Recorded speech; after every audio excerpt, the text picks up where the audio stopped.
Hi and welcome! Today's video is all about the Aipas F3 Max Adventurer folding fat tire e-bike. It features full suspension, suspension in the front, suspension in the back, an 1800 watt rear wheel drive motor. It can go up to 85 miles on a single charge. It can carry up to 500 pounds. It's also really fast. They say it goes up to 28 miles an hour, but it's faster than that. And it's even got blinkers. If you're here to see assembly, that's somewhere in the middle of the video. I kind of do things out of order because first I want to show you the test ride, so that's next. They say it goes 28 plus miles an hour, so let's see if it does. Well, maybe you'll see. The screen's pretty small. It's not that bright. Maybe you can see it now. I'm gonna put this on pedal assist 5, the most assistance from the motor, and then as I speed up, I'm gonna put it on the hardest gear to pedal in, and let's see what happens. Unfortunately, no, it does not come as advertised. You do have to fiddle around with this, so let's figure out how to do that. It's one of those menu systems with the P's. So we gotta get to P08. To enter the menu, hold down plus and minus at the same time, then click the plus button till you get to 08P. And now let's see if I click the I button. Yep, oh boy, it goes from 20 to 64. So I'm guessing 64, it'll actually go its max speed, but hopefully not 64. Let's find out. I guess now that I'm at a dead stop, let's see how it does. Hardest gear to pedal in, pedal assist. Am I still on pedal assist 5? Nope, pedal assist 5. Let's go. Oop. Yeah, it's about a half a turn of the pedals before the motor kicks in, so it was a bit hard for me to pedal. Let's see how fast it goes now. It went 30 miles an hour. Now I'm gonna try the throttle only. It's this motorcycle style throttle over here. I'm gonna put it back on pedal assist 5. I guess the gears don't really matter, and let's go. Okie dokie, so it went over 32 miles an hour, but I was going down a hill, so let's try it again, but on flat paved ground.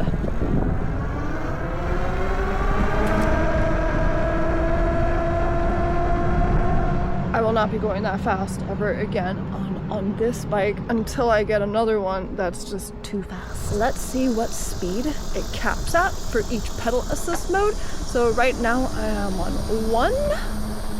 How fast can I go? About 9.3. On 2. 12.5.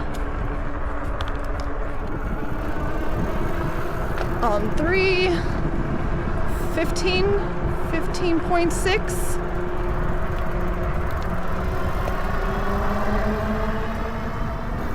On 4, 22.5, and you've seen 5. It goes the max speed, so if you unlock it, 32 miles an hour. If you don't unlock it, 20 miles an hour. And it's gonna be the same caps if you're using the throttle. So if you're just in full electric mode, sitting there like a lump like I like to do, same caps. I can tell just by using the bike that this has a cadence sensor. So right now I have it on pedal assist 2. I'm gonna pedal up to the max speed and then watch my legs. To maintain that speed, it really doesn't take much at all. It is easy breezy. With a cadence sensor, unlike torque, it really doesn't matter how hard you're pedaling. As long as you're pedaling, you can just easy breezily kind of maintain the speed. It's very little effort, unlike a torque sensor, which is more effort. Feels more like a bike. This definitely feels like an e-bike. If you do want to get some exercise, put it on pedal assist 1, gear 7, the hardest one to pedal in, and just pedal away. You're gonna feel some resistance.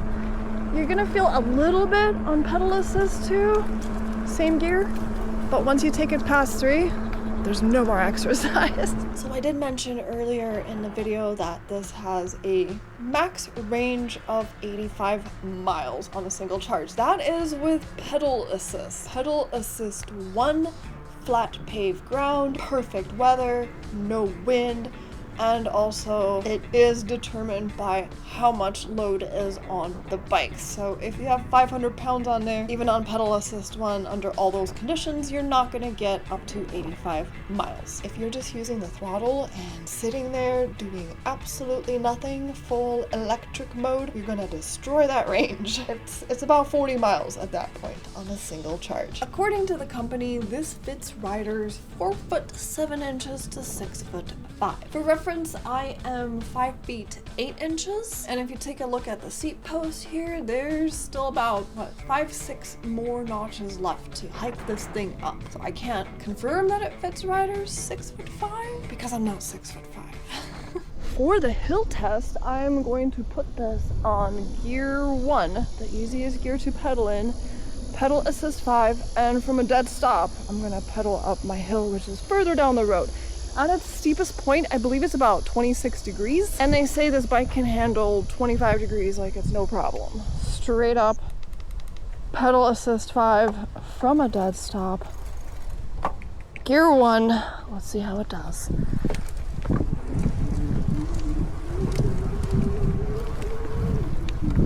Well, they did say it goes up to 25 degrees, not 26 or more, so it makes sense. Right at that point where it kind of crapped out, that's the steepest point of the hill. Let's try it again though with a running start.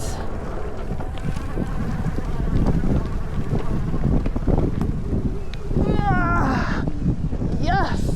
Aside from the suspension, what else helps with these trails is these fat tires. They are 20 inches in diameter and 4 inches wide. With fat tires, you get a lot more stability, and they can roll over a lot of stuff. It's got a very powerful motor, 1800 watts. This is sitting in the center of the rear wheel, as you can see here in this little video. This is powered by a 48 volt 18 ampere hour battery. It's got a Shimano 7-speed gear shift system. With an e-bike that has a cadence sensor, you really don't need to mess around with this that much. But I would still put it on a lower gear for going up hills. Even on the hardest gear to pedal in when you get going, yeah, you're gonna feel it, but as soon as that motor kicks in, it's easy breezy. The brakes on this are hydraulic disc brakes, so instead of using a cable like mechanical disc brakes, these use oil, mineral oil, to stop, which does make them more responsive, but it is more maintenance. Next up, the suspension test. Behind me over here is my most rugged trail in my neighborhood, so let's see how it does.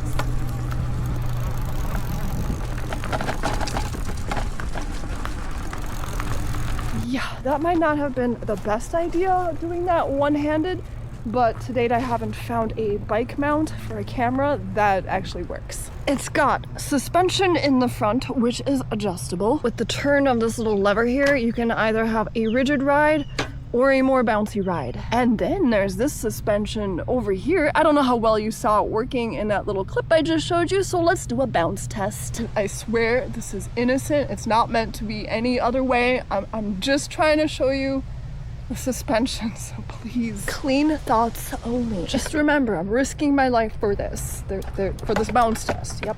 There's water moccasins in this area.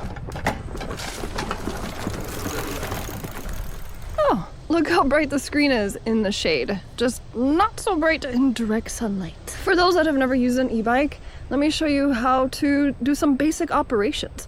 To turn it off, you hold the power button. I probably should have started with turning it on, but it was already on, so to turn it on, hold the power button.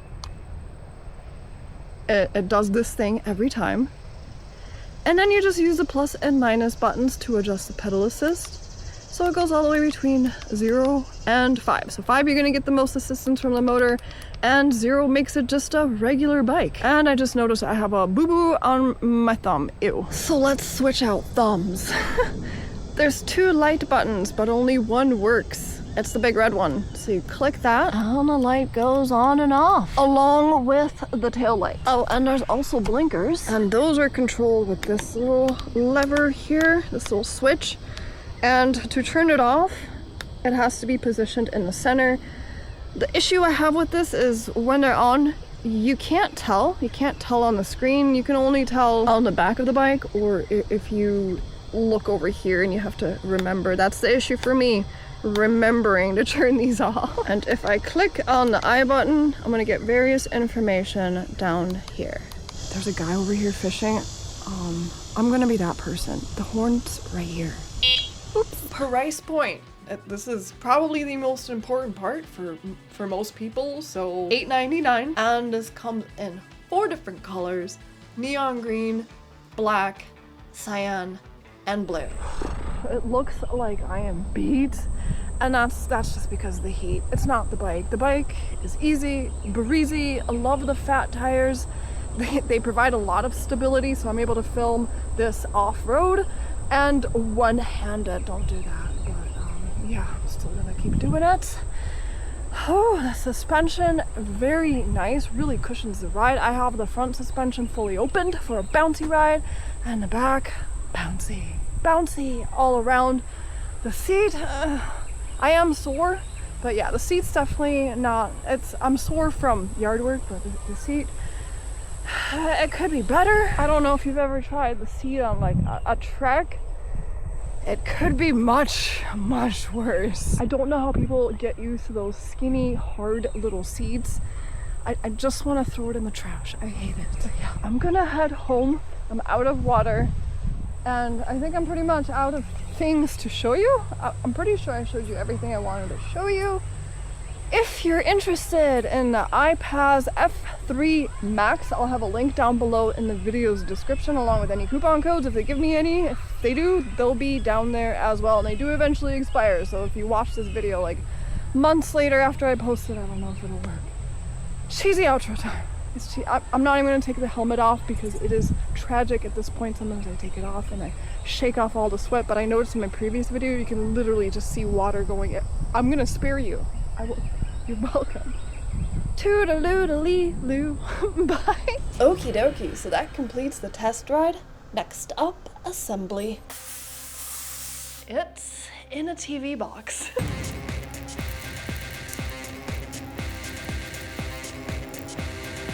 Yeah, this one looks like it's gonna be a little more assembly than most. But hey, at least the manual has color pictures. Now I know how they got it into such a small box.